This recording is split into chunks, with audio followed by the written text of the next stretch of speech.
క్షయవ్యాధి పట్ల అప్రమత్తంగా ఉండాలని ఏలేశ్వరం సామాజిక ఆరోగ్య కేంద్ర వైద్యాధికారులు పేర్కొన్నారు. ఏలేశ్వరం మండలంలోని సామాజిక ఆరోగ్య కేంద్రం సిబ్బందితో ప్రపంచ క్షయవ్యాధి నిర్మూలన దినోత్సవాన్ని ఘనంగా నిర్వహించారు. ప్రపంచాన్ని పట్టిపీడిస్తున్న క్షయవ్యాధి నిర్మూలించాలని ప్లకార్డులతో నినాదాలు చేస్తూ వీధుల్లో ర్యాలీ నిర్వహించారు.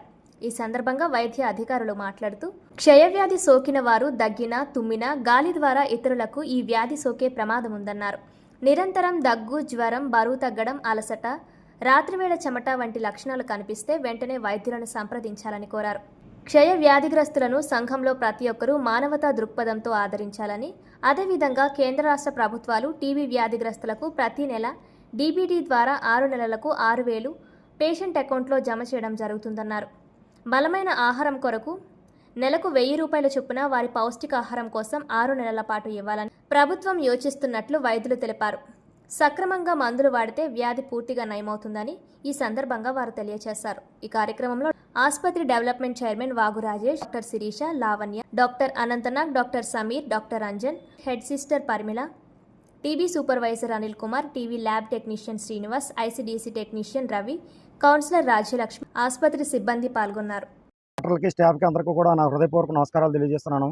ఈ టీబీ వ్యాధి అనేది భయపడవలసిన అవసరం లేదు. ఎందుకంటే మన గవర్నమెంట్ ప్రతి ఒక్కరికి ఉచితంగా మందులు ఇవ్వడం కానీ అన్నీ కూడా మన హాస్పిటల్లో అందుబాటులో ఉన్నాయి.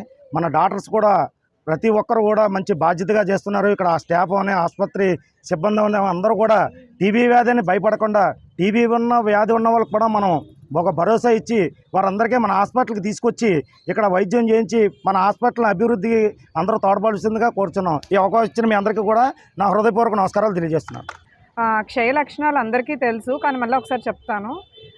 దగ్గు విపరీతంగా ఉండడం, ఒక నెల రోజుల నుంచి దగ్గు తగ్గకపోవడం, కఫం పడడం, జ్వరం రోజు సాయంత్రం రావడం, ఇలాంటి లక్షణాలు ఏమైనా ఉంటే ఇవన్నీ టీబీ లక్షణాలు అవ్వచ్చు. టీబీ టెస్ట్ చేయించుకోవడానికి అయితే చాలామంది వస్తున్నారు, కానీ ఒక 1 మంత్ 2 మంత్స్ వాడిన తర్వాత కొన్ని సైడ్ ఎఫెక్ట్స్ ఉంటున్నాయని చెప్పి మళ్ళీ మందులు వాడడం మానేస్తున్నారు. అలా చేయకూడదు. కంప్లీట్గా 5 మంత్స్, 7 మంత్స్, 9 మంత్స్ ఎన్ని నెలలు అయితే వాడాలో అన్ని నెలలు ఖచ్చితంగా మందులు తీసుకోవాలి. అప్పుడే మనం పక్క వాళ్ళకి స్ప్రెడ్ చేయకుండా ఉండగలం. టీబీ ఓన్లీ ఊపిరితిత్తులకే రావడం కాదు, వేరే ఆర్గాన్స్ కూడా రావచ్చు. అంటే స్కిన్కి రావచ్చు, ఇంకా వేరే బాడీలో పార్ట్స్ ఏ పార్ట్స్కైనా రావచ్చు. సో అలాంటి వాటికి కూడా ఇలాగే కొన్ని నెలల ట్రీట్మెంట్ ఖచ్చితంగా తీసుకోవాల్సి వస్తుంది. ఇంకొక విషయం ఏంటంటే, టీబీ వచ్చిన పేషెంట్ ఇంట్లో ఉంటే ఖచ్చితంగా మిగిలిన వాళ్ళందరూ కూడా ఒకసారి పరీక్షలు చేయించుకోవడం మంచిది. ఎక్కువగా ముసలి వాళ్ళు, చిన్నపిల్లలు ఉన్న ఇళ్లలో ఖచ్చితంగా అందరూ పరీక్షలు చేయించుకోవాలి. దీనివల్ల వాళ్ళకి ముందుగానే రాకుండా మనం జాగ్రత్త తీసుకుని ఎర్లీగా టెస్ట్ చేసి వాళ్ళకు కూడా ట్రీట్మెంట్ చేయడం ఈజీ అవుతుంది.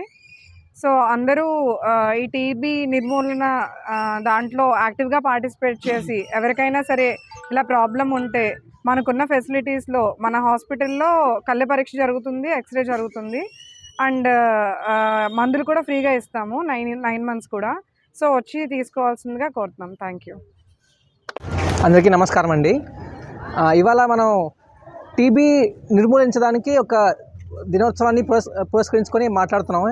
ఎందుకంటే టీబీ మనం పట్టించుకోకపోతే అది పెనుభూతం, కానీ టీబీ మీద మనం శ్రద్ధగా అదేంటి దాని గురించి మందులు వాడి క్రమంగా మందులు వాడితే అది ఈజీగా తగ్గిపోతుంది. మనం అనుకుంటాం టీబీ ఓన్లీ ఊపిరితిత్తులకు ఒకటే వస్తుందనేసి. అలా కాదు, ఇది కిడ్నీలకి, పేగులకి, శరీరంలో జుట్టు, గోర్లు తప్ప ప్రతి అవయవానికి టీబీ రావచ్చు. కానీ ఎక్కువగా మన లొకాలిటీలో ఎక్కువ ఊపిరితిత్తులకు వస్తాయి కాబట్టి ఊపిరితిత్తులు ఒకటే టీబీ అనుకుంటాము.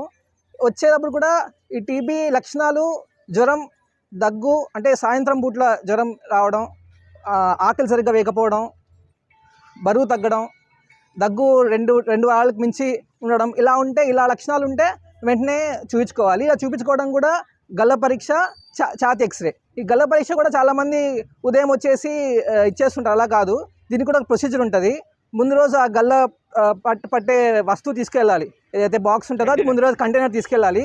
ఉదయం ఏమీ తినకుండా, ఏమీ తాగకుండా ఏదైతే గల్ల వస్తుందో బ్రష్ కూడా చేయకూడదు. ఆ బ్రష్ చేయకుండా వచ్చే గల్ల 2 కంటైనర్స్ పట్టించి పరీక్షకి ఇస్తే అప్పుడు మనకి టీబీ పరీక్ష కొంచెం యాక్యురేట్గా వస్తుంది, మంచిగా వస్తుంది రిజల్ట్. అలాగా మళ్ళీ ఛాతీ ఎక్స్రే, ఈ 2 చూసుకొని టీబీ నిర్ధారణ చేసుకుంటే, అది ఊపిరితిత్తులు టీబీ నిర్ధారణ చేసుకుంటే దానికి మందులు ఇస్తారు. ఆ మందులు రోజు 6 నెలదా 10 నెలదా సంవత్సరం అనేసి ఇక్కడ డిసైడ్ చేస్తారు. అది క్రమం తప్పకుండా వ్యాధి లక్షణాలు తగ్గినప్పటికీ అది క్రమం తప్పకుండా రోజు వాడాలండి ఈ మందులు. ఒకవేళ వాడకపోతే మాత్రం మళ్ళీ దీనికంటే భయంకరంగా టీబీ వస్తుంది. అది మళ్ళీ ఎక్కువ పవర్ఫుల్ మందులు వాడాల్సి వస్తుంది. అంతవరకు మనం తెచ్చుకోవాల్సిన అవసరం లేదు. క్రమం తప్పకుండా మందులు వాడితే చాలు. ఇప్పుడు కూడా మంచి పౌష్టికాహారం కూడా తీసుకోవాలి ఆ కాలంలో. దానికోసం గవర్నమెంట్ కూడా 500 సంథింగ్ మనీ ఇస్తున్నారు. దానికి కూడా 1000 నెలకు 1000 ఇస్తున్నారు ఆ పౌష్టికాహారానికి. అది కూడా సద్వినియోగం చేసుకోవాలి అందరూ.